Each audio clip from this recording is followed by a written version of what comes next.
وزیر خزانہ محمد اورنگزیب نے نان فائلرز کی اصطلاح ختم کرنے کا اعلان کر دیا، ساتھ ہی نان فائلرز کے لیے سزائیں متعارف کرنے کا انتیا بھی دے دیا۔ پریس کانفرنس میں دعویٰ کیا کہ ملک میں معاشی استحکام سے سرمایہ کاروں کا اعتماد بڑھے گا۔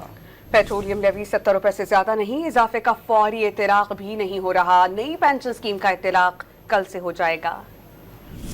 As of yesterday, 42,000 retailers have registered اور ان پہ ٹیکس کا اطلاق جو ہے وہ ہونا جا رہا ہے انشاءاللہ فرام جولائی۔ میں نے یہ پارلیمنٹ میں بھی کہا ہے کہ یہ نان فائلر کی اختراع مجھے سمجھ نہیں آتی ہے۔ $1 billion approved by the World Bank، $1 billion for DASU۔ اگر میں نان فائلر ہوں مجھے 3 4 5 دفعہ ضرور سوچنا چاہیے کہ میں نے اپنا ٹیکس فائل کرنا ہے یا نہیں کرنا، اور آئی ایم ویری کلیئر کہ انشاءاللہ سونر دین لیٹر ہم یہ اختراع اس ملک سے باہر نکالیں گے۔